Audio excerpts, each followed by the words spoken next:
ज़िंदगी में कि हम अगर कर्म कर रहे हैं, तो अगर हम कोई बुरा काम हमने कर दिया, बुरा कर्म हमसे हो गया या हमने कर दिया, तो वो उसकी जो कहानी है वो अलग रूप में चलती है। चाहे हम जितने मर्जी अच्छे काम कर लें, उनका अपना महत्व है ज़िंदगी में। लेकिन जो एक बुरा कर्म हमने कर दिया या हमसे हो गया, तो उसकी कहानी अलग है।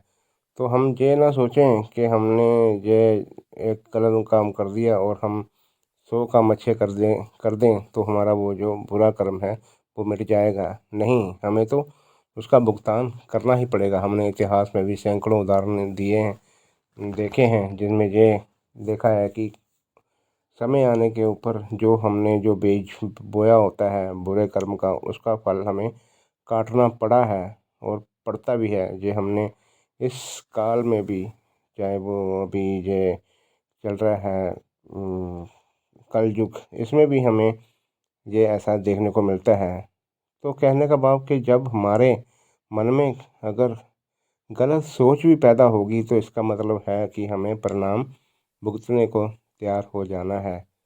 क्योंकि अगर कहते हैं ना कि अगर हमारे हाथ में 10 गेंदे हैं, जिनमें से 9 गेंदों का रंग सफ़ेद है, और अगर एक गेंद का रंग काला है, तो अगर हम उनको दीवार में मारेंगे तो वो जो 9 गेंदें हैं वो भी हमारे हाथ में वापसी आएंगी, और जो काली गेंद है वो भी हमारे हाथ में वापसी आएगी।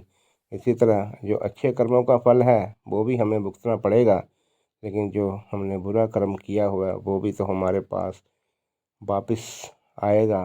तो इस करके अपने कर्मों को लेकर हमने अवेयर रहना है, हमने जागरूक रहना है कि कर्मों को ऐसे ना करते चले जाएं। क्योंकि जब हम कर्मों क्योंकि इंसानी जीवन को वैसे भी कर्म जूनी कहा गया है।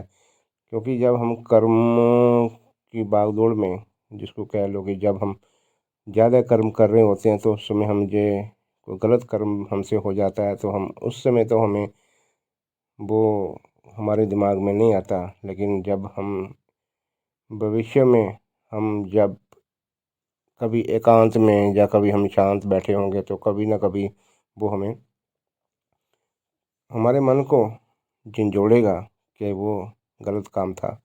तो इस करके ऐसी हमने कलम के साथ, जो कि कर्म की एक कलम है, उसके साथ कुछ ऐसा लेखना लिख जाए कि जो मिटाना मुश्किल हो जाए। तो हमने ध्यान रखना है अपनी कलम का, अपने कर्म का, अपनी मन की अवस्था का, ताकि हम अपनी ज़िंदगी को सुकून के साथ गुजार सकें, और सारे संसार को हम एक अपने कर्म द्वारा एक जो दिशा है वो हम दिखा